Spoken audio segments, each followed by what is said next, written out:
তো কেমন আছো 70 বছরের আমি? আজকে রবীন্দ্র জয়ন্তী। আজকের এই ভিডিওটা তোমার কাছে আমার একটা দাবি। তুমি কি এখনো নিজের মন খারাপে রবীন্দ্রনাথ ঠাকুরের সেই গানগুলো নিয়ে একটু গেয়ে উঠো? এখনো কি পুরনো দিনগুলো মনে পড়ে? আমি জানি তোমার চুলে পাক ধরেছে, তেমন করে হয়তো তেমন করে হয়তো চলাফেরাও করতে পারো না, কিন্তু আজও কি রবীন্দ্রনাথ ঠাকুরের সে গানগুলো মনে পড়ে? বা প্রথম যে রবীন্দ্রনাথ ঠাকুরের গান তুমি শুনেছিলে সেটা মনে পড়ে? জীবনের প্রথম পাগলা হাওয়া বাদল দিনে, যে স্কুলে তুমি ক্লাস 10 অবধি পড়েছো, সেখানে আজকে রবীন্দ্র জয়ন্তী ছিল। এখন বাজে প্রায় 1টা। আমাদের ভাই জানো ক্লাস 8-এ পড়ে এখন। ও চলে এসেছে স্কুল থেকে, মানে স্কুলে রবীন্দ্র জয়ন্তীটা শেষ। আজকের দিনের মতো, আজকের বছরের মতো। তোমার মনে পড়ছে স্কুলে থাকাকালীন তুমি রবীন্দ্র জয়ন্তী হওয়ার পুরো 1 মাস তুমি কিভাবে মেতে উঠতে, কি নাচ করব, কি গান করব, কি গান খুঁজবো, একটু ইউনিক স্টেপ, সব কিছু। কিন্তু এখন এখন আমি 4th সেমে, জানো, degree 4th same degree, BA পড়ছি বাংলা মেজর নিয়ে। এত কিছু বলার দরকার নেই, কিন্তু তাও যখন চিঠি লিখছি তাহলে পুরো বলাটাই ভালো। কলেজে রবীন্দ্র জয়ন্তী হয় হয় মানে বাংলা ডিপার্টমেন্টেই। ওই বছর হয়েছিল হয়তো, নাকি না ওই বছর হয়নি, তার আগের বছর হয়েছিল। আমি এখানে আমার ফটোটা দিয়ে দেব। ওই ফটোগুলো আমি বের করিনি, আমি বের করে রাখবো তোমার জন্য। যদি না হারায় তাহলে দেখো নিজের পুরনো অ্যালবাম খুঁজে। রবীন্দ্র জয়ন্তী নিয়ে আমার এই বয়সে এখন মাতামাতি নেই, তাহলে তোমার কিভাবে থাকবে বলো? কিন্তু জানো, ছোটবেলার যে রবীন্দ্র জয়ন্তী, সেগুলো খুব মিস করি। তুমিও করছো এখন নিশ্চয়ই। শুধু আমি নয় জানো, প্রতিটা বাঙালি ঘরে ঘরে যারা রবীন্দ্র জয়ন্তী পালন করেছিল নিজের ছোটবেলায় বা এখনো করছে, এক না এক সময় পর তারা খুব মিস করে এই জিনিসটা, এই দিনটা। তারা ভাবে, যেমন আমি ভাবছি যে আবার যদি ফিরে পেতাম সে সময়গুলো, আবার যদি রবীন্দ্র জয়ন্তীটা ফিরে পেতাম। রবীন্দ্র জয়ন্তী প্রতি বছর আসবে। তুমি যে ভিডিওটা দেখছো, তোমার সময়ও হয়তো 2076 সালে রবীন্দ্র জয়ন্তী এসেছে, কিন্তু তেমন মাতামাতি নেই। দিন পাল্টাচ্ছে, সময় পাল্টাচ্ছে, মানুষের চাহিদা, ভালোবাসা, পুরনো স্মৃতিও পাল্টে যাচ্ছে, সব কিছু। এটা কোনো স্ক্রিপ্ট নয়, আমার মনে যা আসছে আমি তাই বলছি, আমার অনুভূতি দিয়ে, যেটা আমি আমাকে মনে করাতে চাই যে আমি আমার ছোটবেলায় রবীন্দ্র জয়ন্তীতে বা এখনো কি কি করি। আজকে একটা নাচ করব জানো, পাগলা হাওয়া বাদল দিনে, শুধুমাত্র তোমার জন্য। এই ইউটিউব চ্যানেলেই পোস্ট করব, দেখে নিও, ঠিক আছে?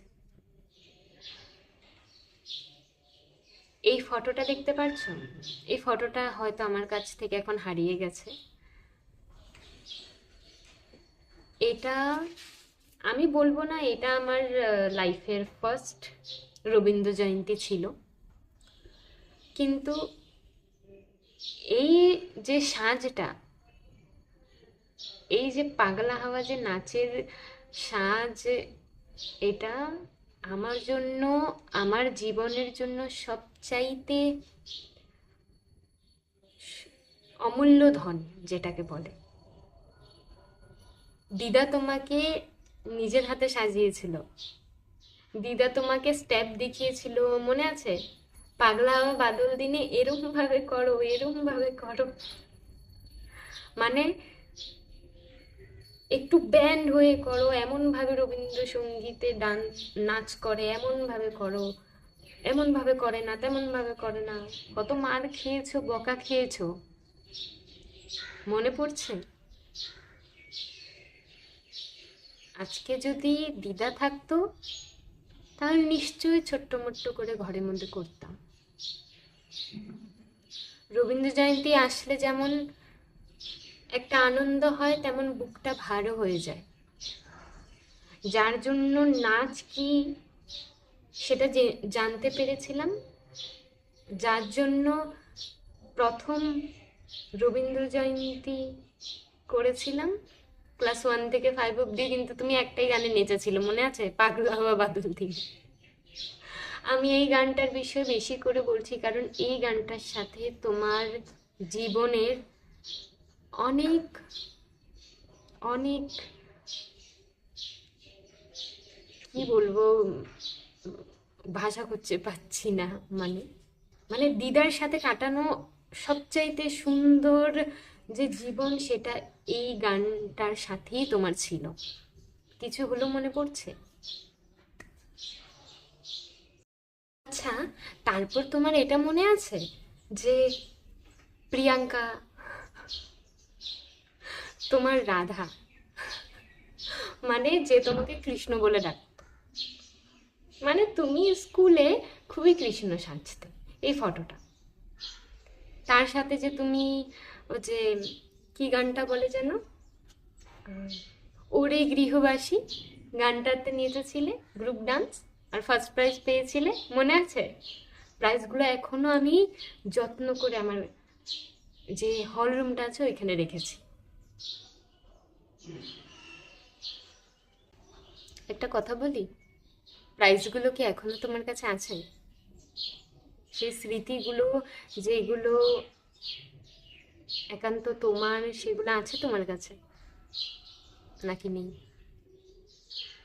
তারপর তুমি, শাশ্বতী, সঞ্চিতা, আরো অনেকে হয়তো ছিল, আমার ঠিক এখন আপাতত মনে পড়ছে না, কিন্তু তোমার যদি মনে পড়ে শিওর মনে করবে জিনিসটা, যে তোমরা সবাই মিলে যে গ্রুপ সং গাইতে সবাই একসাথে, পুরানো সে দিনের কথা,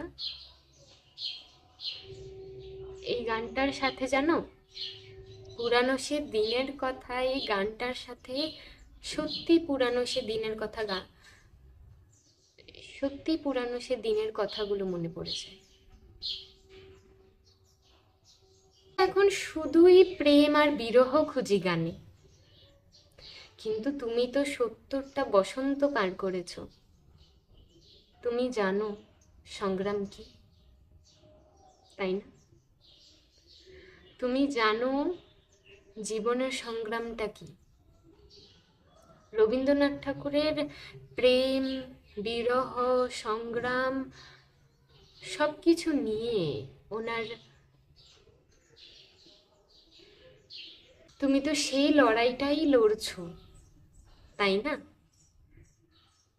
তোমার মনে এখনো কি সেই তেজটা আছে, নাকি বয়সের চাপে, বয়সের ভারে সব ধামাচাপা পড়ে গেছে? বলো তো, আজকে বলো তো আমি সুন্দর দেখাচ্ছি? তোমার সেই লাল পায়রা শাড়িটা মনে আছে, যেটা দেখিয়েছিলাম, তারপরে হলুদ শাড়ি, হলুদ শাড়িটা এখন আপাতত আমার কাছে নেই, সেটা গডরেজে আছে, আমি সেটা দেখিয়ে দেবো এখানে ফটো তুলে বা কিছুক্ষণ পর। সময় তো থেমে থাকে না, সময় তো থেমে থাকে না। আজকের রবীন্দ্র জয়ন্তীতে আমি আমার পুরানো আমিত্বকে খুঁজে পেলাম, সত্যি। আচ্ছা, আপনাদের কার কার সাথে এমনটা হয়? এমন হয় না, বা এমন মনে হয় না যে ছোটবেলার দিনগুলো খুব দরকার ছিল এখন? বা মনে করা খুব দরকার ছিল? কমেন্টে লিখে জানান তো যে আপনার সাথেও কি এমনটা হয়। আর আমার চ্যানেলটা সাবস্ক্রাইব করতে ভুলবেন না। যদি আপনি নিজেকে খুঁজে পেতে চান তাহলে একটা ছোট্ট করে সাবস্ক্রাইব করে দেবেন। তাহলে আবার পরের স্মৃতিতে দেখা হচ্ছে জ্যোতি। এবার আসি, বাই।